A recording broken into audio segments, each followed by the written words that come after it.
Okay, so if you've been watching this channel for any length of time, you know that I'm not exactly a fan of the DC Extended Universe. I didn't like Man of Steel, I sure as hell didn't like Batman vs Superman, and while I enjoyed myself during Suicide Squad, I know it's not what's traditionally considered a good movie. And I know I'm not alone in thinking this. Even taking Rotten Tomatoes out of the equation, there is a lot of bad will and negativity towards these movies. So much so that Warner Brothers keeps trying to retool them to make them more appealing to the masses. But I also know there's a very vocal group of people who do like these movies.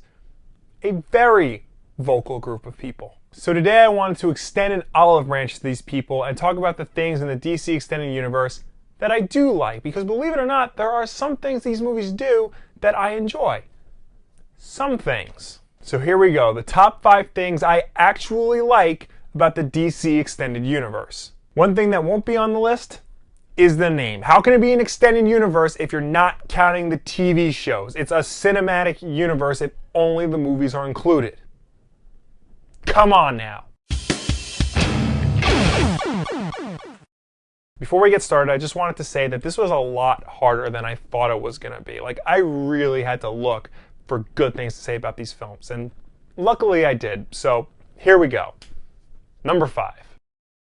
Okay, this one might be a little hard to understand, so just bear with me for a minute. Now, the actual storytelling in these movies haven't been great, especially in BVS and Suicide Squad. Things jump from one to the next with very little connection, focus shifts drastically, tone has been a consistent problem in all of these movies, and spectacle is always emphasized over subtlety and nuance. Which is a shame, because when you get right down to it, all 3 films have really good central themes and main ideas that could definitely make for interesting stories. I mean, when you really think about it, at its core, Man of Steel is the story of a guy trying to find his place in the world.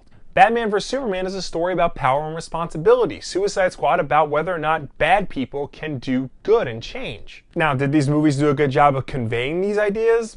Not really. Man of Steel started off good, but then got really explodey towards the end. BVS was more focused on showing sad and angry heroes than it was on answering its own questions. And Suicide Squad was clearly trying to serve 2 masters, going back and forth between a serious tone and trying to be wacky like that Deadpool fella. Maybe more time would have helped. Maybe a different creative team would have helped. I don't know. The point is, there definitely seems to be some thought into going into these films. They're all good ideas in there. I just hope they can keep these interesting ideas coming, and hopefully by the time Wonder Woman and Justice League come out, they will have figured out how to tell good stories with interesting ideas rather than messy stories with interesting ideas. You know, it can happen. Number 4. I really like the music in these movies, for the most part. I have a lot of problems with the music in Batman vs Superman, but overall, all 3 films have great soundtracks. I really like Hans Zimmer's score in Man of Steel. It's big and bombastic, and it really captures the epicness of Superman in contrast to the sweetness and fun adventure tone of the John Williams Superman score. Now, Suicide Squad I know is a controversial choice. It's very clear that all the music in it was added late in the game to try to make the movies more like those really popular trailers. And the end result is a movie that felt more like a whole bunch of music videos strung together than it did a cohesive narrative film. And yes, a lot of the musical choices were a little bit too on the nose, but honestly, it worked within the context of the film, and I think it helped. I think it helped lift the film up from being a boring slog to something much more entertaining and helped the pace flow better. Now, like I said, I have a lot of problems with the soundtrack for Batman vs Superman. While Man of Steel was very big and bombastic and worked, Batman vs Superman took it way too far to the extreme. Like, what the hell is with Batman's theme? We know Hans Zimmer can do good Batman music. Why did he give us that bam, bam, bam, bam, bam song? Like, what was that? That said, Wonder Woman's theme is badass. It's done on cello, but try listening to the little solo part and not doing air guitar. You just can't help yourself. It's infectious and awesome and really gets you in the mood to see a woman beat the hell out of someone. Number 3.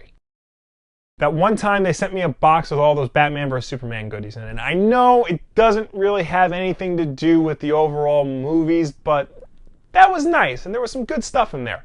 I still wear those t-shirts from time to time, so thank you, Warner Brothers. Number 2. The cast. Most of the cast. There are a lot of portrayals in these movies that have made me sad. I don't know if it's the writing or the way the actor decided to portray the characters, but something definitely seemed off with a couple of the characters. Kevin Costner's Jonathan Kent is not a great Jonathan Kent. I have a lot of problems with Henry Cavill's portrayal of Superman, and I think we can all agree Jesse Eisenberg is not a good Lex Luthor. But that said, for the most part, casting has been spot on.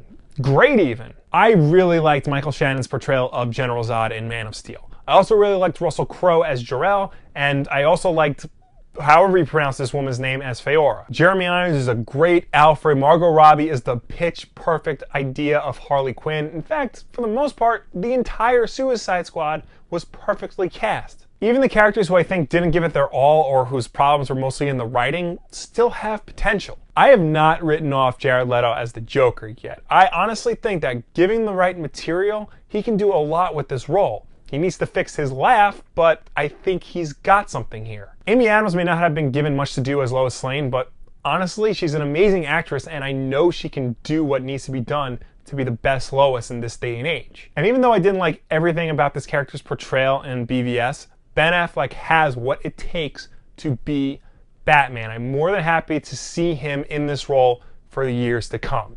Even with that stupid robot voice, I'm excited to see where he takes this character. So yeah, the cast is pretty great, but there's one person who has risen above all of that to not just become the MVP of the series, but to become the shining ray of hope that fans need in this time. Number one.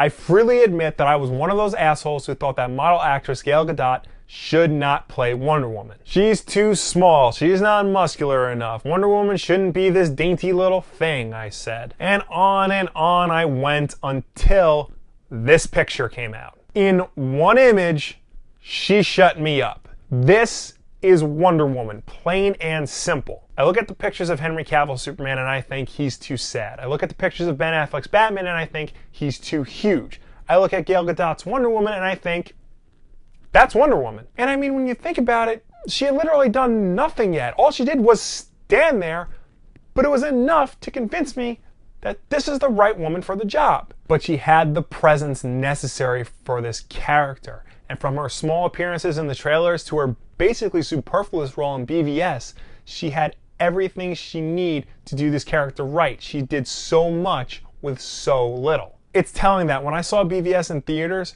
her scene was the only one to elicit an applause from the crowd. Nothing else did. Gal Gadot just is Wonder Woman. She's smart, she's tough, she's really the only adult out of either Batman or Superman, and you clearly get the sense that she cares about what she's doing, and again, all with minimal amounts of dialogue. And while yes, we have been duped by trailers before, I got a really good feeling about the Wonder Woman movie, guys. It's showcasing everything we love about the character from before, just now in a place where she gets to showcase herself rather than share screen time with other heroes. If she can bring even a fraction of what she brought to Batman vs Superman to her solo film, then it will live up to the hype. Or it could crash and burn and then I'll just quit these movies altogether. But hey, you gotta have hope. And with Gal Gadot as Wonder Woman, I have all the hope in the world. And there you have it, the 5 things I like the most about the DC Extended Universe. Talk to me down below or anywhere on the internet what some of your favorite moments from these films are. What do you like about them? Don't talk about what you don't like about them. We all know what we don't like about them. Let's talk positive things about Man of Steel, Batman vs Superman, and Suicide Squad, if you can. I did all of this with a really bad pain in my neck, so I'm going to stop this video and go lie down because I did not sleep well. As always, like if you like, subscribe if you really like, share this video with a friend, tune in Wednesday night for Wulff Den Live, or catch it the next day on iTunes, SoundCloud, Google Play, and of course YouTube. Thank you for watching. I'll see you next time. Taking a comic book property seriously does not mean that everybody is sad and angsty and pissed off all the time. It doesn't mean that every scene takes place at night or in the rain, or that the picture is almost monochromatic. I mean, we don't take teenagers seriously for the same reasons. Why would we take Superman seriously for doing all that? So it sounds like the perfect adversary for the Dark Knight, right? Well, maybe, but the thing is, Deathstroke didn't start out as a Batman villain. He was actually created as a villain for the Teen Titans and is considered to be their greatest enemy.